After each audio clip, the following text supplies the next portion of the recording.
से डरकर नौका पार नहीं होती, कोशिश करने वालों की कभी हार नहीं होती।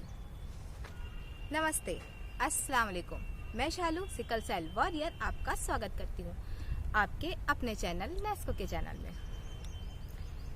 आइए आज हम सुनते हैं एक ऐसी लड़की की कहानी जिसके पिता ना होने के बावजूद भी उसने अकेले ही संघर्ष किया और अपनी माँ और अपनी 4 बहनों के लिए अभी तक सफ़र कर रही है। ऐसे सिकल सेल वॉरियर कविता रामटेके की कहानी को सुनते हैं। मैं 19 वर्षीय सिकल सेल योद्धा कविता रामटेके, माता पिता की पहली संतान। मुझसे छोटी और 3 बहनें हैं और मैं बड़ी हूँ। वह तीनों स्वस्थ हैं। मेरी अब तक की जिंदगी में मैंने काफ़ी उतार चढ़ाव देखा। बड़ी ही दर्द भरी मेरी कहानी है। 2.5 साल की उम्र तक तो ठीक थी, पर उसके बाद पहली बार बीमार पड़ी। तब हम शिरडी में रहते थे। वहाँ के डॉक्टरों को दिखाया, पर उन्होंने कुछ बताया नहीं। मेरे पापा मुझे वैद्य, हकीम, बाबा, झाड़ फुकाई सब कराया, मगर इस बीमारी का पता नहीं चला। फिर जब मैं 5 साल की हुई तब हम छिंदवाड़ा जिले के एक छोटे से गांव टेमनी खुर्द में आकर बस गए। इसके बाद जब मैं बीमार हुई तो मुझे जिला अस्पताल लाया गया। तब यहाँ पर पता चला कि मुझे आनुवांशिक बीमारी सिकल सेल है और पहली बार मुझे ब्लड लगा। इसके बाद अब तक मुझे हर महीने ब्लड लगता है। मेरे पापा हम चारों बहनों को मजदूरी करके पालते थे, लेकिन जब मैं 9 वर्ष की हुई तो उनकी तबीयत खराब रहने लगी। उन्हें पीलिया हो गया था। हमें क्या पता था कि ये छोटी सी बीमारी हमारी जिंदगी की खुशियां ही निगल जाएगी। हमारे पापा को हमसे बहुत दूर ले जाएगी। इस बीमारी के कारण मैंने अपने छोटी सी उम्र में अपने पापा को खो दिया। उनकी मृत्यु हो गई। अब हमारे पास सहारा देने वाला कोई नहीं था, तो मेरी मम्मी ने मजदूरी करना उचित समझा और हमें पालने के लिए मजदूरी करने लगी। और हमारे घर की परिस्थिति इतनी खराब थी कि हर दिन मजदूरी कर ही हम अपना पेट पाल सकते थे। तो मेरी मम्मी को हर दिन मजदूरी करने जाना होता था। ऊपर से मुझे ये बीमारी।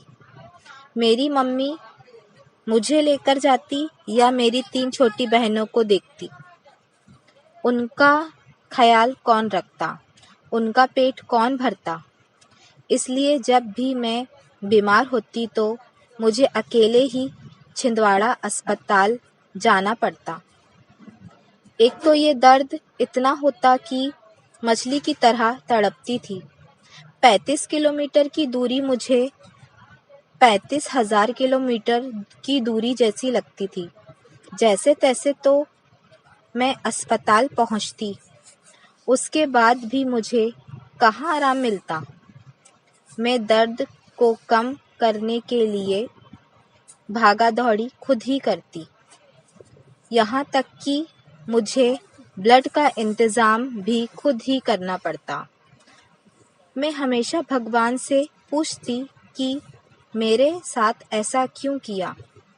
ये सब सोचते सोचते मैं चिड़चिड़ी सी हो गई, डिप्रेशन में रहने लगी और दर्द इतना रहने लगा था कि मैं हमेशा सोचती भगवान या तो मुझे सही कर दे या तो फिर मुझे अपने पास बुला ले।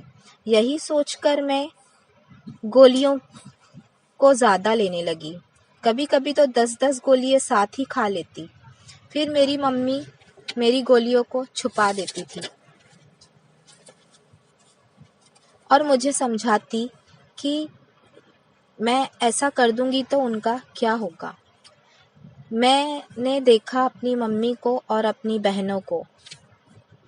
मैं अपनी बहनों की तरफ देखा क्योंकि मैं जब भी सही रहती हूँ तो मैं भी मम्मी के साथ मज़दूरी करने जाती हूँ ताकि मेरी बहनें अच्छी शिक्षा और अच्छी परवरिश पा सकें। मैं तो नहीं पढ़ पाई अपनी बीमारी के कारण, सिर्फ 9वीं तक पढ़ पाई हूँ। इसकी भी परीक्षा मैं नहीं दे पाई। 10वीं की परीक्षा देने का सोचा पर वो भी नहीं कर पा रही अपनी बीमारी के कारण। पढ़ने का बहुत मन है, हमेशा बीमार होने के कारण मैं पढ़ नहीं पाती थी। और फोलिक एसिड खाना डॉक्टर ने कहा है। ये दवाई मुझे सारी जिंदगी खाना है मुझे, पर मेरी सोचती हूँ कि अपनी माँ के लिए कुछ करूँ। ये सोचती थी कि डॉक्टर बनूँ, लेकिन मैं कभी कुछ कर नहीं पाई, कुछ बन नहीं पाई। मेरी जिंदगी तो सिर्फ अब मजदूरी पर ही आकर रुक गई है। क्या कोई दवाई कभी ऐसी निकलेगी जिससे मैं ठीक हो पाऊंगी और नॉर्मल जिंदगी जी पाऊंगी? तो दोस्तों, अभी आपने देखा कि किस तरह कविता रामटेके ने अपनी जिंदगी में अकेले ही संघर्ष किया है। कविता के इस संघर्ष को हम सलाम करते हैं। मिलते हैं फिर एक नई उड़ान भरी कहानी के साथ। तब तक के लिए आप हमारे चैनल को लाइक, कमेंट और सब्सक्राइब करना ना भूलें। तब तक के लिए धन्यवाद। अल्लाह हाफिज।